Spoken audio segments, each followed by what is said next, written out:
Et on va continuer à parler de cette levée progressive du confinement dans l'info éco avec Lynn Rifaille ce matin. Bonjour Lynn. Bonjour Damien. On va voir ensemble tout ça, cette réouverture de terrasses, commerces, lieux de culte fermés depuis déjà plus de 6 mois. Où en est la France par rapport à ses voisins européens? Quelles conséquences auront ces réouvertures sur la croissance et quels sont les risques qui persistent? On fait le point ensemble. D'abord, avant la France, plusieurs pays européens ont déjà commencé leur plan de réouverture. On a vu ça ces dernières semaines. Oui, un des premiers pays européens, Damien, à avoir amorcé la réouverture de son économie, c'est le Danemark. Dès le 1er mars, les bars, restaurants et commerces ont rouvert au public sous conditions et un passeport vaccinal a été mis en place pour permettre l'entrée dans les restaurants, stades et lieux culturels. Et puis au Royaume-Uni, on a beaucoup vu ces images dès le mois d'avril.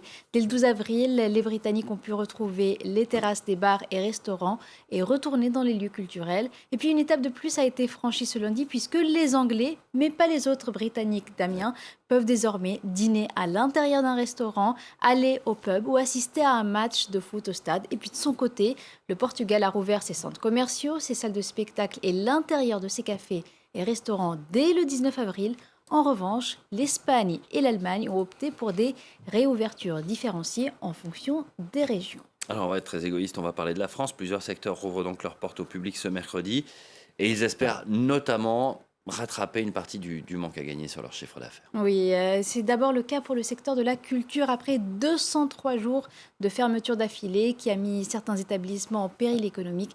Eh bien, les théâtres, cinémas et musées peuvent rouvrir leurs portes au public. La réouverture étant progressive, le secteur recevra quand même une aide de l'État de 150 millions d'euros qui viendra s'ajouter aux 11 milliards déjà déboursés pour la culture depuis le début de l'épidémie. Et puis ce mercredi, c'est un jour très attendu aussi pour les restaurateurs, les cafetiers qui vont pouvoir rouvrir leurs terrasses. Fermées depuis fin octobre, ils peuvent donc rouvrir leurs terrasses depuis ce matin. Problème, seulement 40% de ces établissements disposent d'une terrasse et ils doivent se contenter d'accueillir moitié moins de public. La période de fermeture a été moins longue pour les commerces qualifiés de non essentiels.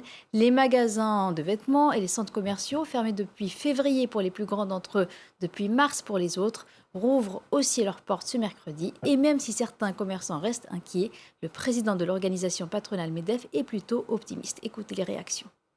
Et là, on est vraiment on est dans le coin du ring. Je veux dire, on ouvre le 19 et les soldes, c'est prévu le 20 ou le 20 juin. Enfin, donc ça nous laisse quoi très peu de temps pour réaliser notre chiffre d'affaires. On ne fait pas en 20 jours ce qu'on doit faire en 4 mois.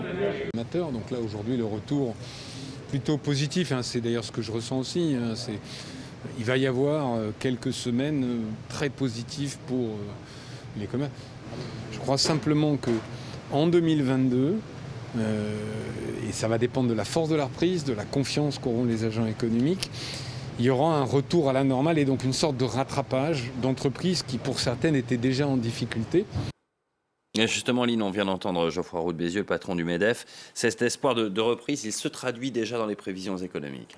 Oui, et la croissance sera forte en 2021, c'est ce qu'a dit le ministre français de l'économie, Bruno Le Maire, à la veille de cette réouverture très attendue des commerces, des restaurants. Selon lui, l'économie française va se redresser avec les réouvertures progressives, un optimisme qui est confirmé par les chiffres d'Eurostat. Alors pour 2021, l'Institut européen de statistique prévoit un rebond du PIB français, vous allez le voir, de 5,7%. Alors 5,7% pour la France, c'est bien mieux que la moyenne de la zone euro qui est de 4,3%, même s'il y a dans ce chiffre une grande partie de rattrapage. Vous le voyez d'ailleurs sur ce graphique, l'an dernier avec moins 8,2% donc de recul du PIB, la France avait fait beaucoup moins bien que le reste de la zone euro. En faisant donc un peu mieux cette année, il y a une partie de rattrapage. Et puis avec cette croissance qui reprend très rapidement un peu partout en Europe, eh bien, il y a aussi des craintes d'un retour rapide de l'inflation. Alors l'inflation, ce n'est pas forcément mauvais,